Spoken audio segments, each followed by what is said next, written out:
सैनीपुरा में शीला नफे सिंह राठी के पहुंचने पर स्वागत होता हुआ आपके बीच में पहुंच गई है शीला राठी जिंदाबाद जिंदाबाद जिंदाबाद। नमस्कार, मैं अपनी माता और पिता को हाथ जोड़कर नमस्कार कर रही हूँ और उनके चरणों में शीश झुका के उनका आशीर्वाद दे रही हूँ, क्योंकि आप सभी को पता है जिस तरह की ये हालात खड़े करे हैं और जिस तरह मैं आप लोगों के बीच में बोलने में मजबूर की हूँ, क्योंकि ये नफे सिंह राठी का अपना परिवार होता था और अपने बेटे के साथ, अपने भाई के साथ अपनी स्टेज पे बैठते थे। आज जिस तरह मेरे बुजुर्ग कोई मेरे साइड में बैठा है, कोई मेरे सामने बैठे हैं, कोई मेरे पीछे खड़ा है, मैं उनको देखती हूँ तो मुझे बहुत तकलीफ होती है, लेकिन फिर भी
पास किया है तो उसके नाम पे वोट मांगने इंतजार करना, और नहीं किया है तो यहाँ से बाहर की बात बाईपास से निकल जाना, क्योंकि वो लोग इस शहर में कभी किसी का दुख सुख पूछने के लिए नहीं आए। 15 साल से तो एक ही आपके बीच में विधायक रह चुका है, 5 साल बीजेपी का विधायक रह चुका है, और उनने आप लोगों की सड़क दर्पण काटने का काम किया है, और कुछ आप लोगों को दिया हो तो हर एक आदमी का अपना अधिकार है, बता सकता है। ये जो जनसभाएं होती हैं इसमें हर किसी का अपना अधिकार होता है अपनी बात रखने का, और आप लोगों से सिर्फ दूसरी एक ही रिक्वेस्ट करूंगी, आपकी अपनी प्रत्याशी, अपनी बेटी, अपनी बहू, इन बच्चों की नौजवान बच्चों की चाची ताई, आने वाला समय होगा 5 तारीख का, और ये नेशनल लोकल और बसपा की प्रत्याशी अपनी साझा आपकी अपनी बेटी शीला लंबे राठी होगी। जवाब है बड़ा आसान है देने का, एक वोट चश्मे के निशान पर डाल के और इन अपराधियों को भगाने का, और आप अपने चौधरी लंबे राठी को न्याय दिलाने का काम करोगे। वो मुझे अपनी जनता से पूरा आशीर्वाद मिल चुका है, लेकिन फिर भी रिक्वेस्ट करती हूँ आने वाली 5 तारीख को सुबह 7 बजे से और 6 बजे तक एक मेरी माताएं बहनें, मेरे बुजुर्ग नौजवान बच्चे कहीं भी किसी भी कोने में कोई भी नहीं छोड़ना, ले जाकर एक वोट चश्मे के निशान पे गिरवाना है, और अपने बहादुर का गौरव वापिस फिर से ऐसे ही पाना है जिस तरह आपका अपना नफे राठी आया था। आप लोगों के आशीर्वाद से अगर कोई गलती हो तो माफ करना, आपकी बेटी हो, आपकी बहू हो,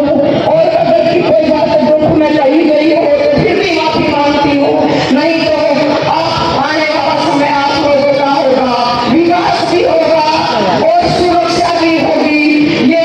मैं आप सभी से अपना एक हाथ जोड़कर आश्वासन दिलाती हूँ, आप लोगों को कहीं झुकने नहीं दूंगी, क्योंकि नफे राठी के पीछे मैंने भी 40 साल बताए हैं, और इस शहर को जिस तरह हमने चमकाया था, हरियाणा का पहला बहादुर शहर ऐसा था जिसमें पहले सीमेंटेड गलियां और मरकरी लाइटें और पानी की सप्लाई, नए अस्पताल, एक स्कूल, एक चौपाल, पूरा हरियाणा में जो सबसे नंबर 1 पे होता था। गेट ऑफ इंडिया बोला जाता था बहादुरगढ़ का शहर, क्योंकि दिल्ली से अटैच है बॉर्डर पे। आज हमारे बहादुरगढ़ शहर को अपराध के नाम से पहचाना जाता है। आप सभी ने सड़क इतनी शान और जान रखनी है कि दोबारा से आपका शहर उसी नाम से पुकारा जाए जिस तरह नफे राठी ने बनाया था। आप लोगों से हाथ जोड़कर नमस्कार करती हूँ, और आप लोगों ने जिस तरह मेरा स्वागत किया धन्यवाद करती हूँ। महिला शक्ति जिंदाबाद, महिला शक्ति जिंदाबाद। मंडी में, अनाज मंडी में, इसमें सॉरी सब्जी मंडी में आपकी एक जनसभा रखी गई है। सभी माताओं और बहनों से, अपने बुजुर्गों से, नौजवान बच्चों से वहां पहुंचने का सभी एक परिवार जाओ और अपने नेताओं के विचार सुनो। 9 बजे, कल सुबह 9 बजे आप सभी ने जाना है और अपनी इस रैली की शोभा बढ़ानी है। थैंक यू, धन्यवाद।